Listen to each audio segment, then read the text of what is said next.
Aloha, it's Dave Lawrence, and a big mahalo for joining me as we get a chance to hear from an American music legend.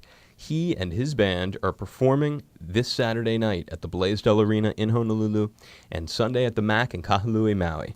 Not only have he and his band been musical pioneers, they are also perhaps uniquely themed to be right at home in the islands. Without question, a significant portion of Americana forever will be attached to this group. It is a great pleasure to welcome from the Beach Boys, the legendary Mike Love. Aloha, Mike, and a big mahalo for taking some time. Aloha, Dave. Thanks for putting me on the program. Oh, it's my pleasure, and glad to be able to speak with you. You have an enormous history with the islands. Hard to know where to start. I think we'll start from at least the point commercially where it began. January 1964. Had you been here prior to that as a child, or was that your first visit to the islands? No, the Beach Boys music brought me to Hawaii. In fact, I used to come over just for a long weekend on Western Airlines for $200.04 round trip. It was pretty cool. And stay on Oahu. It's before I discovered the other islands. And stayed at the Biltmore Hotel, which got blown down to make the Hyatt Regency. So I go back a long ways, and always love being in Hawaii. Whenever we get the chance, we come there. In fact, I owned a piece of property in Kauai at one time, and was able to buy Charles Limbert's place over in Maui and Kipahulu area. So, yeah. I've had quite a history, as you said, with Hawaii, going back to the Cape Hoy days, Tom Moffat promoting our shows there, and we were there. I remember backing up Dee Dee Sharp one time. She was doing her mashed potatoes. We played there with Roy Orbison, and another time we played with Jan and Dean, and a bunch of groups. Like they used to do these shows with 5 or 6 groups, and anytime we got a chance, we'd head for Hawaii. And this time coming up is equally as exciting for us. Never gets old. It sounds like it's something that has really been a part of you. And I knew that it was kind of a setup for you, but it's a wonderful thing to get to talk to somebody who is, like I said, I mean, as you know, Mike, that just the theme of your group and the islands, they naturally go well together. Do you still own the properties that you just spoke of on Kauai and Maui? No, I traded the one in Kauai for the one in Maui, but as it turns out, I wasn't going there as much as I would have liked because of our touring schedule. We do 150 or 60 shows a year. Sure. So I wasn't getting out there as much, and let it go to somebody who could enjoy it a lot more than I could, So you don't currently own property out here anymore? No, not anymore. Well, you've got the history with it, though. You mentioned some of those early gigs, which are legendary. That 1964 one, a Cape Hoy event that you mentioned, the $1 Million Party, is all over YouTube. Do you have specific memories of coming here during that period to play? Is there something that comes to mind as I ask you, maybe perhaps a memory of checking into a hotel or of walking out on the stage, maybe being greeted by someone? Well, I do remember Jan and Dean were on that show, and we did a couple of shows in the islands. We did Hickam Field, Hickam Air Force Base. Right. And I think it was there that they got fire extinguishers, and they came on stage while we were on stage, and we had, beers all shaken up, and we were just spraying each other with a combination of fire extinguishers and the effervescent beer can. And it was just crazy. We were just really being stupid, but having a lot of fun at the same time. So. And that was a 60s memory? One of those, that was one of those memories that stands out. And we could see him coming, too. Jan and Dean were holding this big fire extinguisher under with a broom handle between the two of them, and they were just, lurking towards the stage. It was hilarious, actually. As a California cat, when you viewed Hawaii, how did you view it as it related to the surf scene?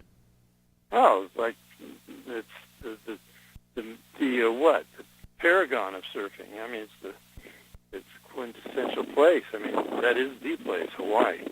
I mean, Hawaii's got its surfing. There's some spots in the East Coast, all around the world. There's plenty of spots we sang about in Surfing USA and Surfing Safari, but Hawaii is the place, I think. And is there something that is special as a member of the Beach Boys with this long history of coming here? When you think of Hawaii, what makes it, aside from the beautiful aspects that we were talking about in terms of the geography and the climate, what makes it special in terms of the people? Well, I think the spirit of people is really laid back and mellow and cool and inclusive. And I mean, you've got your different groups there, obviously, but I think in general, it's a pretty cool place to be. Pretty darn nice, attitude and stuff. You mentioned the property on Maui, Mike. Did you say that was Charles Lindbergh's? Yes, it was. It was originally owned by a guy named Sam Pryor, who was on the board of directors of Pan American Airways back when they had Pan American. In fact, they used to fly these clippers, they call them. And they'd actually land on the water. And, wow. And, Lindbergh, the Sam Pryor met Lindbergh through the aviation, circles, and they became friends.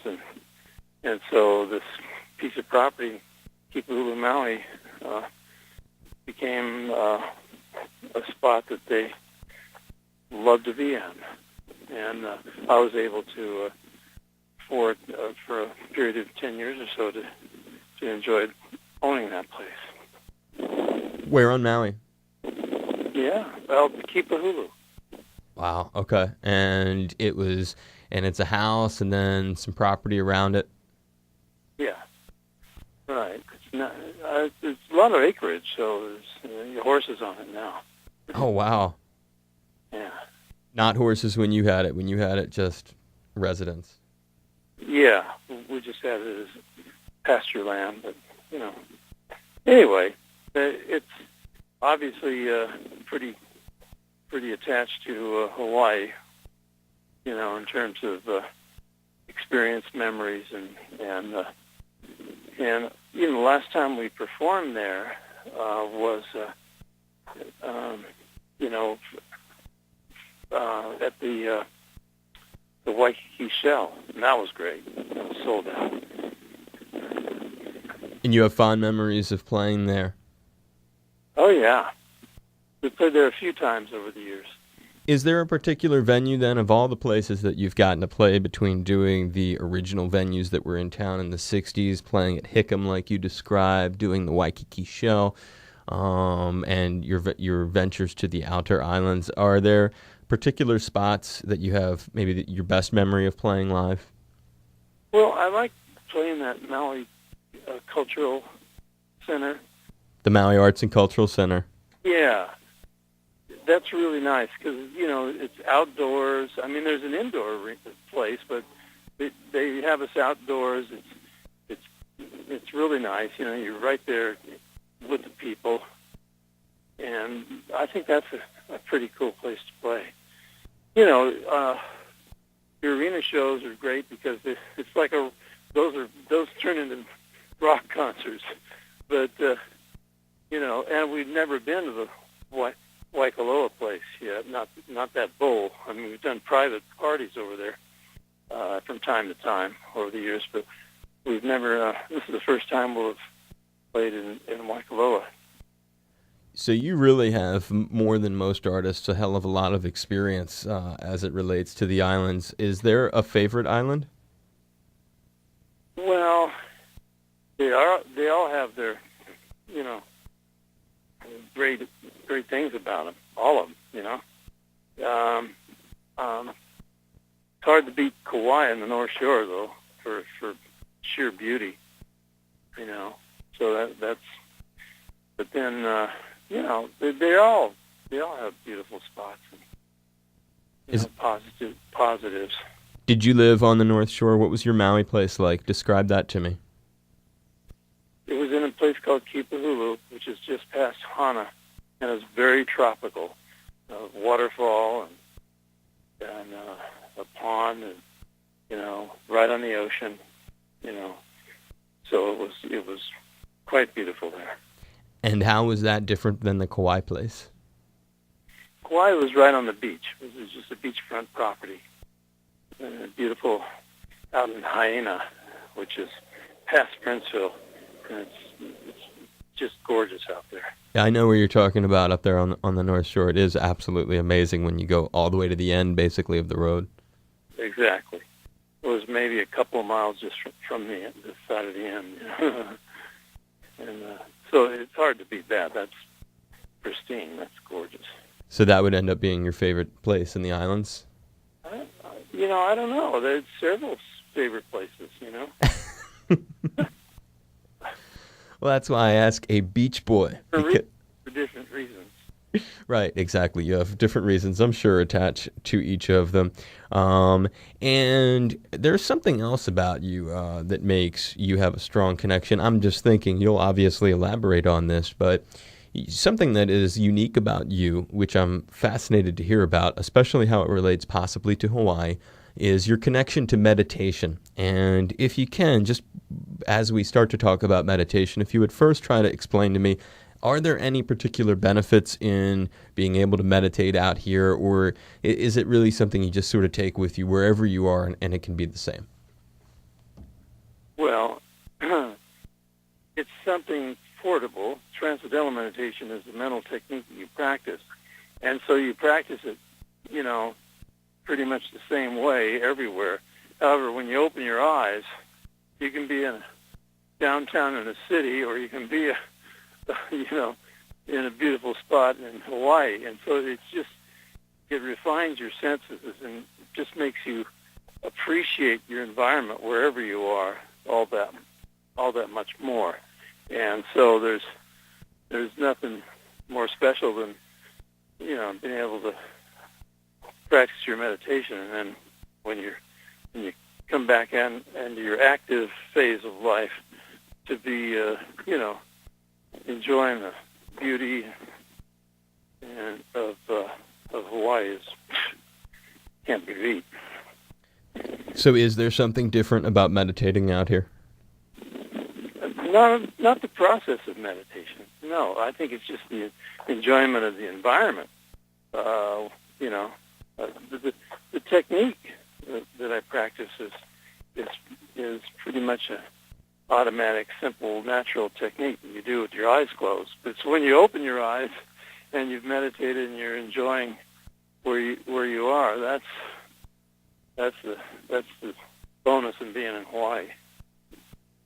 And another person who was a famous practitioner of meditation, who was a resident here part of the time during his life, was George Harrison, ironically, who I don't know if it was the very beginning of your experience with practicing of transcendental meditation, but it was, in fact, a guy you were around in the 60s and were as far away from the rest of the world. You were in India together and learning about it with the Maharishi Mahesh Yogi.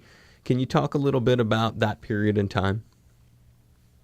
Yeah, that was in February and March of 1968. Now, George was a Pisces like myself. His birthday was late February, mine's mid-March. And we both had our birthday. We had birthday celebrations that Maharishi threw for us in Rishikesh, India. At that time, the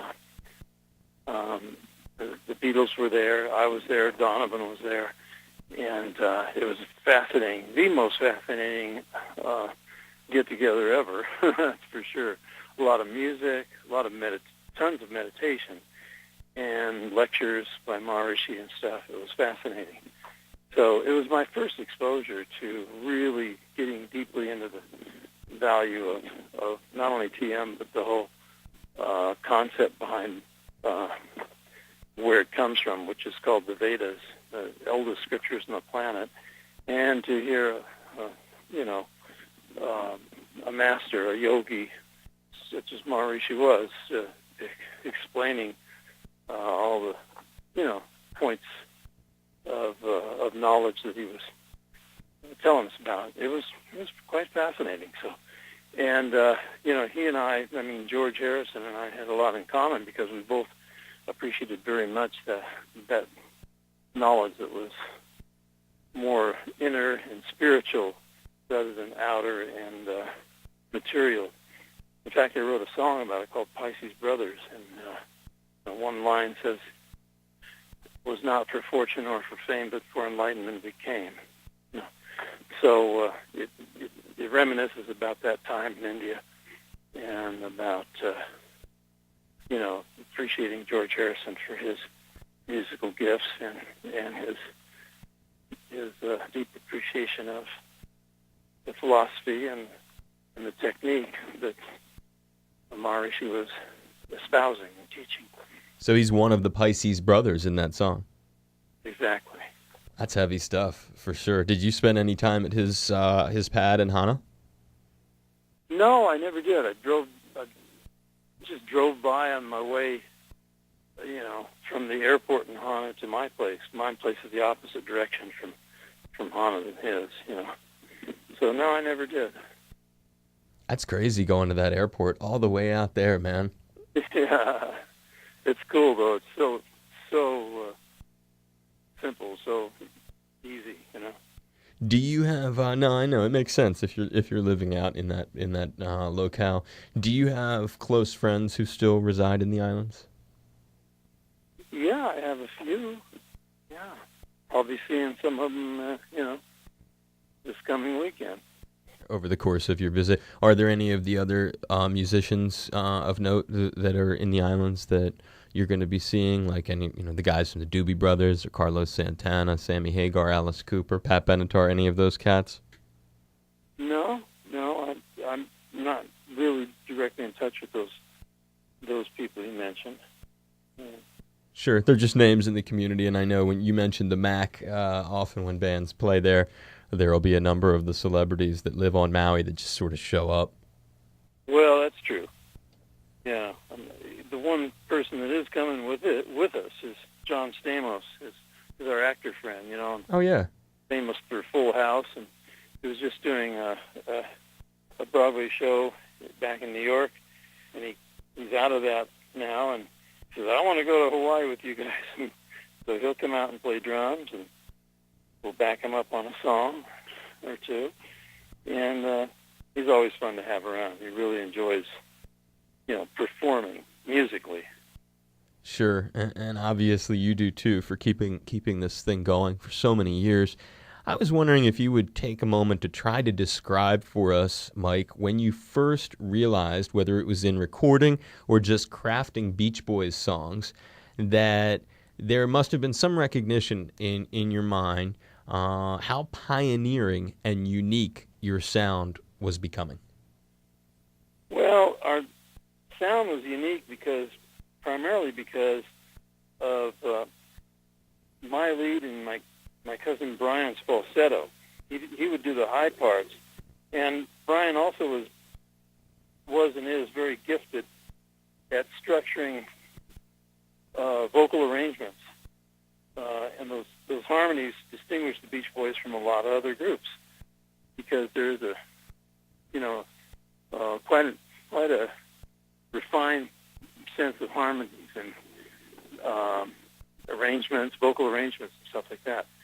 So, it was quite evident early on that our sound was kind of unique and different, and which is cool, And whether it's a slow ballad like Surfer Girl or In My Room, or an up-tempo song like I Get Around or Fun, Fun, Fun, or something mid-tempo like Kokomo or Good Vibrations.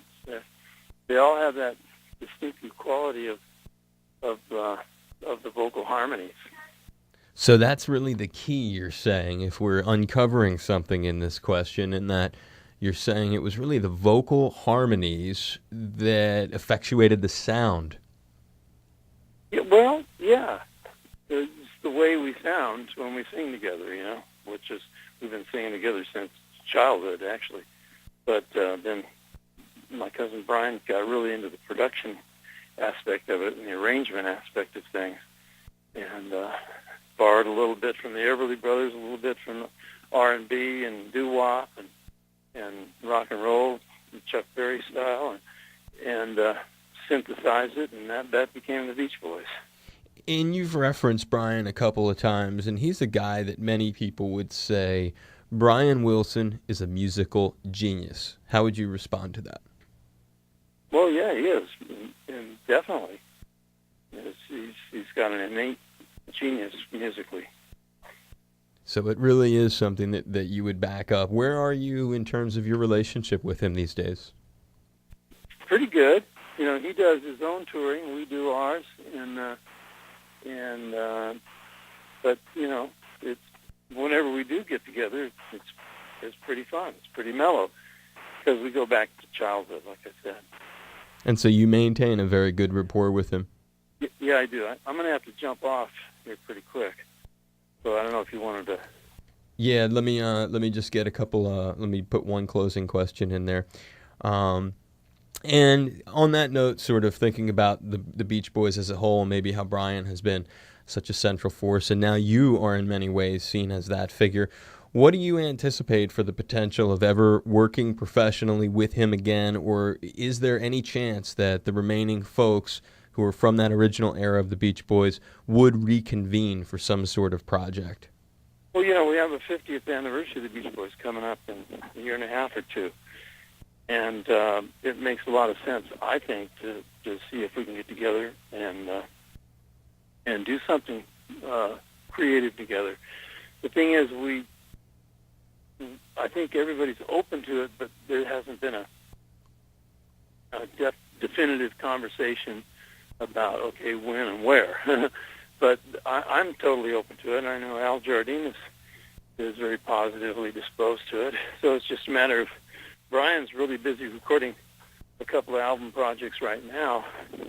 So once he's done with those, maybe we can look at getting together and seeing what can happen.